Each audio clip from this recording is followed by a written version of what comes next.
A conversão de energia mecânica das ondas do mar é uma promissora fonte alternativa de energia limpa e vários protótipos têm sido desenvolvidos para este fim. Uma das possíveis aplicações é o uso de câmaras de ar pressurizadas que usem a oscilação das ondas do mar para fazer girar o eixo de um dínamo ou de uma turbina, gerando energia elétrica. Considere o esquema mostrado na figura. Uma boia flutua no mar e o seu movimento vertical faz mover o pistão 1 de área A, que comprime o ar em uma câmara pressurizada a uma pressão P0. A distância máxima entre o pistão 1 e o topo da câmara é L. Ó, a distância máxima, né? Entre o topo e o pistão é L. Um segundo pistão de área A sobre 10 é colocado horizontalmente na lateral superior da câmara, é acoplado ao mecanismo que faz girar um dínamo. Considere inicialmente que ambos os pistões estão livres para se movimentarem sem atrito e que a pressão e a temperatura do gás no interior da câmara não se alterem significativamente. Letra A.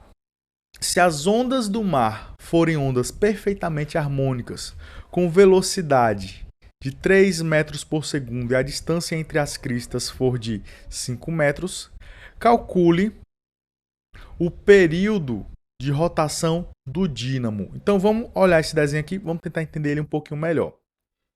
Aqui então nós temos o pistão 1, e esse pistão vai se deslocar comprimindo o ar que está aqui, e vai acabar deslocando esse outro pistão que faz esse dínamo girar aqui, certo?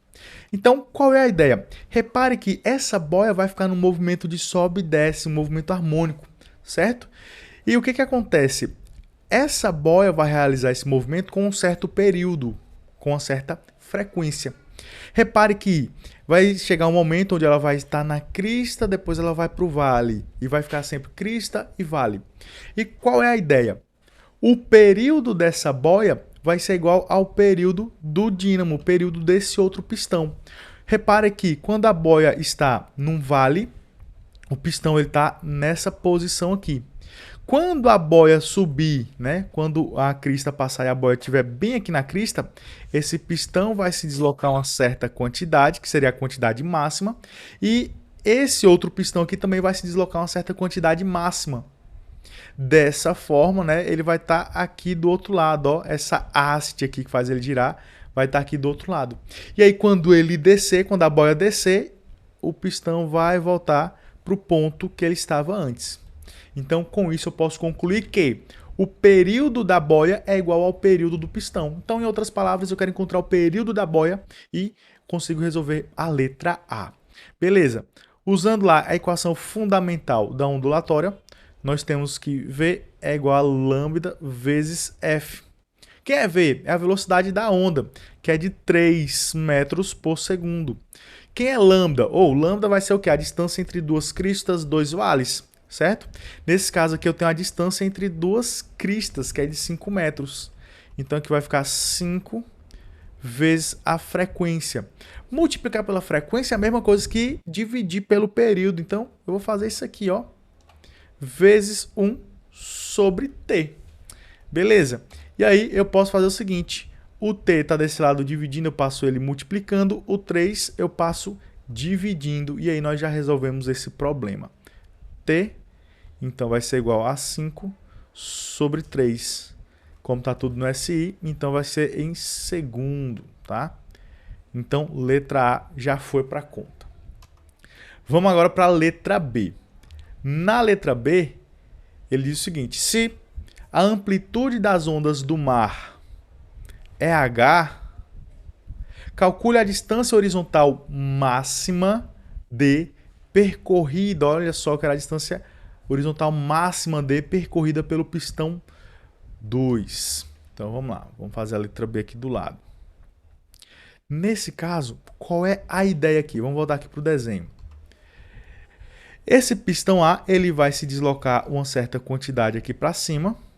E esse pistão aqui esse pistão 2 ele vai se deslocar uma certa quantidade correspondente na horizontal. Mas o que eu tenho que ficar ligado é o seguinte: a variação do volume nesse recipiente aqui tem que ser igual à variação do volume nesse outro recipiente. E quem vai ser a variação do volume? Vamos lá, olha só. Eu vou falar que o delta V1 tem que ser igual a delta V2, certo? Então, ele vai se deslocar, esse pistão 1 vai se deslocar uma certa quantidade. Que quantidade é essa? Ou vai ser igual à amplitude da onda. Ele está aqui embaixo, quando ele for lá para cima, ele vai se deslocar uma quantidade H.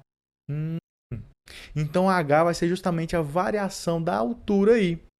Então, a gente pode falar que a variação do volume vai ser a área vezes a variação da altura. Então, vamos lá. A área vai ser A, a variação da altura vai ser H. Pronto, esse é o delta V1.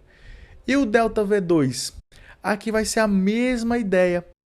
A variação de volume vai ser a área vezes a variação da altura, aqui no caso do cilindro, que no caso está na horizontal, que vai ser o D. Então, a gente vai ter a área, que é A sobre 10 vezes D. Beleza? Então, nós vamos ter isso aqui. Vamos trazer para cá.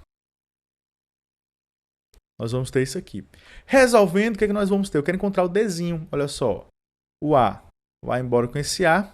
E aí, finalmente, nós temos que D é igual. O 10 passa multiplicando. D é igual a 10 vezes o H. Foi. Mais uma para conta. Agora, letra D. Letra C, né?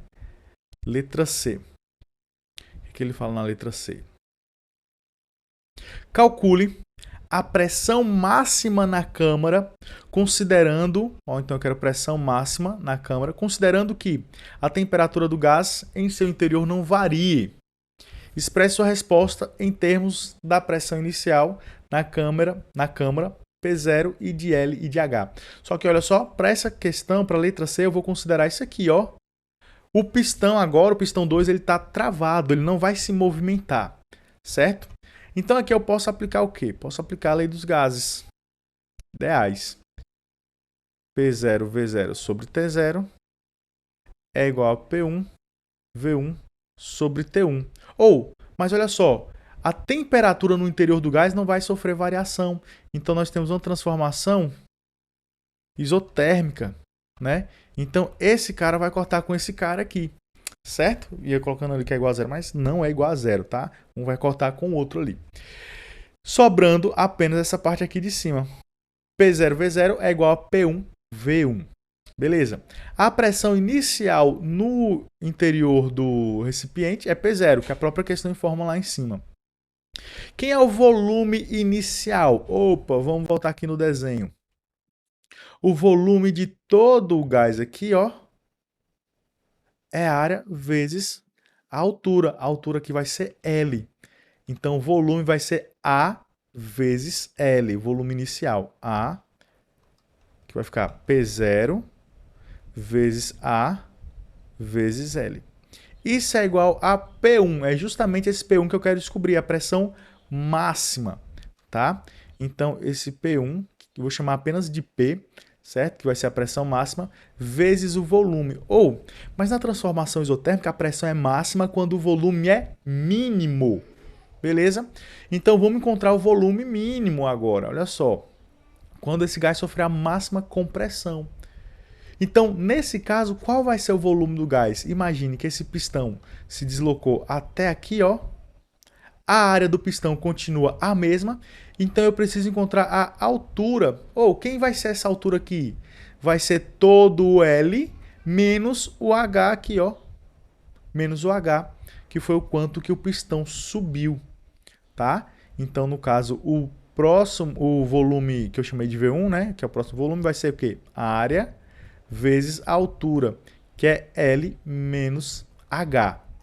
Beleza? Então, vamos lá. Aqui vai ficar A, que multiplica L.